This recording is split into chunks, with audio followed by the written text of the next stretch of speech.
Yahweh, Shapaz, Haviri, Haman, Edaman,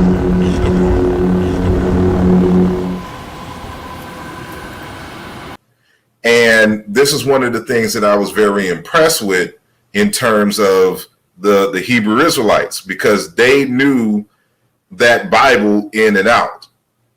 And so, you know, that was the first class. So the first thing that they, you know, really kind of do to get you in is what they call the color scriptures. And so, as I stated before, they were like, we, you know, are a group of, you know, Bible scholars, and we teach Black history through the Bible. And so, you know, when you first encounter them, what they're going to try to do is to help you to see yourself in the biblical tradition. And so they'll go to these quote unquote color scriptures and talk about, for example, how Jesus the Christ is Black. And of course, we all know the verse where they describe Jesus as, you know, having feet of burnt brass, and they talk about his hair being of wool and eyes being fire of a flame, or red, you know, like a flame or whatnot. And the argument for that is that Jesus Christ drank. And so when people drink, you know, their eyes get a little red. So they were saying that it was flushed with alcohol, and that's why, you know, Jesus' eyes were red. And this, you know, again, impressed me to an extent. And then, of course, they would talk about how, you know, when Moses, you know, or Aaron or whatnot, put his hand in his bosom and it came out, you know, white as snow in terms of leprous. Well, you know, the logic was if he put his hand in his bosom according to the scripture and took it out and it was white, it had to be of darker hue, came entrenched in the philosophy, in the doctrine of the ICUPK. So this is Modupe Oduyoye, and it's going to be hard to read the text, so I'll just read it out. The words and meaning in Yoruba religion, linguistic connections in Yoruba, ancient Egyptian, and Semitic. And I have another one of his books here, The Sons of Gods and the Daughters of Men, an Afro-Asiatic interpretation of Genesis 1, came entrenched in the philosophy, in the doctrine of the ICUPK. So this is Modupe Oduyoye, and it's going to be hard to read the text, so I'll just read it out. The words and meaning in Yoruba religion, linguistic connections in Yoruba, ancient Egyptian, and Semitic. And I have another one of his books here, The Sons of Gods. I want to give all the praises and the honor to Yahweh Bahashem, Yahushua Bahashem, Baruch HaQuadash, and double honors to the apostles and the elders of Great Millstone. Also, I want to give us a Sia Shalom to the elect, its labor and sincerity and truth. Okay, anyway, I wasn't going to do much with this guy here in this video, but the Spirit just lead me to do that because of the fear we must have for the Lord. This guy, he knew he was an Israelite. He knew, actually, he was in the group of the ISPK. We don't agree with their doctrine, but we will say that they are Israelites, and to leave one Israelite group, okay, to find your way maybe to another Israelite group would probably make more sense. And we say come to Great Millstone, I mean, if the Spirit's with you. But this guy, he leaves and go to the Egyptology to be an Egyptologist. Now this is a 3-hour and 2-minute video and 52-second video, so he had a lot to say according to why he left. And he went into his so-called rap career and all other kind of crazy things that was just unnecessary. You know, these guys like this just need a little bit of attention because of what they wasn't getting while they was in the group that they was in. And there's something to tell you about someone who is in something, you know, in the truth like that, or know that they're an Israelite, and to just throw it all away. Meaning something was wrong with with this person from the beginning.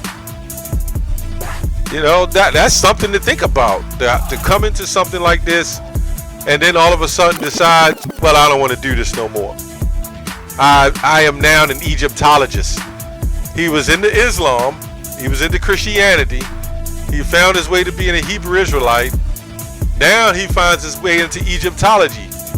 You know what's going to happen next. He's going to find his way probably to Mormonism next. Then he's going to find his way back to Islam or Christianity or witchery. I mean, who knows? The scripture says a double-minded man is unstable in all his ways. This man is an unstable person. He's actually too smart for his own good, you know? And that's what I mean by that. He probably reads a lot. He probably knows the mechanisms of the atmosphere and all kinds of crazy things he's studied. But then what happens is it takes you into another realm of thinking, and then all of a sudden that's not smart. That's not intellectual enough for you anymore. Then you start rolling into other doctrines. It took this man 3 hours to sit here and explain why he left the Hebrew Israelites. All you needed was a minute. And personally, I wouldn't even have to sit there and explain why I left. This is not some basketball team or some sports arena event where you sit up there and explain to people why you left something as if it was meaningful enough to the public. You know? It makes more sense to why LeBron James decided why he left his team to go play on another team. You know, that would probably make more sense. You don't see the Christians leaving the church and say this and do a video. This is why I left this church and I went to that church. I left Christianity. A lot of you people are just confused, man. You don't know what you leaving and what you going into. Anyway, I don't have much to say about this. This guy, he goes into Egyptology, and I'll get something in Egyptology that just lets me know that's something I far stay away from. And he understands, according to the scriptures, about the Egyptians. He talk about the history that's not proven, about the artifacts and the writings. This guy had no faith, man. Ecclesiastes 12 and 10, and further by these, my son, be admonished of making many books, there is no end, and much study is a weariness to the flesh, is weariness to his spirit too. This man is marbles that just rolled out his ears, man. You know, and I'm not mad at him. That's the thing about it. But when you see these guys, 1 minute they're Israelites, and the next minute they got to make a video of why they're no longer following the Hebrew Israelite, tells you how powerful this doctrine really is. You know, where it makes sense that the Lord just didn't want him. He didn't leave. The Lord kicked him out. The Lord said, "Get out of here. There's no purpose for you." The scripture says, "Many are called, but few are chosen." And he goes into the fact of going into the history. He's studying the Egyptology, but if he knows the history about Ptolemy, the Egyptians, the Greeks, and how all that turned out to be, all the history is right there in the Bible. What more does he need? It ain't good enough for him, though. The history of the Egyptians and everything goes in the Bible. But you know what this guy did? He read a book by this man. What the heck is this man name? I think his name is Madupe Obiyomne. See, this is too much, man. This man is gone off his rockers. Okay, Madupe and Matumbe and I don't know. Let's go to the God nut. Okay. I always go to this. I mean, these gods, and this is what he's worshiping. And the scripture says not to follow these other gods. Woe to them that go back to Egypt. And that's what these guys have done. This guy like this has done. He pretty much gave up on the Bible altogether. Okay? Okay, it says Egyptian religion is unique in the genders of its deities. Because some of them are male and female. Some of them are androgynous demons. of the earth and sky, and a goddess of the sky. Nut swallowed the sun in the evening and gave birth to it again in the morning. Nut was also represented as a cow, for this was the form she took in order to carry out sun god Ra, which Ra is evil, on her back in the sky. On 5 special days preceding the new year, Nut gave birth successfully to the deities Osiris, Horus, Seth, Isis. This is, and I'm trying to keep this clean. This is why they will call a man's spermia nut. It comes from the Egyptians. This is it. Osiris, Horus, Seth, Isis, and Nephesis.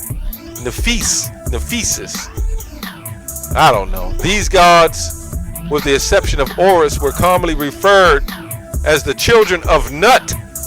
So Osiris, Horus, and this is where you get Serapis. Osiris, Horus, Seth. That's a god that they worshipped. Okay. I mean, well, how much more sick do we have to get? Dealing with these Egyptologists. How sick can you be? Anyway, Romans 1:28. And even as they did not like to retain Yahweh in their knowledge, Yahweh gave them over to a reprobate mind, to do those things which are not convenient. Right? He gave them over to a reprobate, meaning not standing the test of the truth. He could have easily said, well, I don't get ISHBK, I don't follow their doctrine, they ain't right on the mark of the beast. This guy just goes totally backwards, away from the scriptures in general.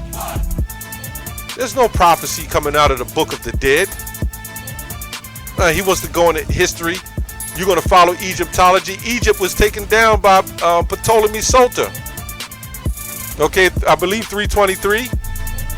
Ptolemy Soter took down that, made up Alexandria, Egypt, took the records, recopied everything, and made it and declared itself the Pharaoh, all the way down to his, what's her name? Cleopatra, if I'm not mistaken, before Egypt fell. This is what this guy's managed to come into.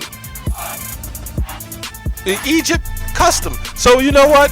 You need to go to Sudan with those tall, minute bowl lookalike figures, jump around with a little tiny scarf on, covering your midsection, and the back open, and jump up and down in a circle with a big stick. You need to get the lip plates. All you Egyptologists, man, get the lip plates. Get your wife one. They got them custom sales, man. You can go on eBay, get yourself those elephant tusks and stick them in your cheeks. I'm talking about your cheeks up top, or wherever you want to stick them. Get all those things, man. Get that big lip plate, man. I'm sure they got it on sale. All you jakes are phony, man.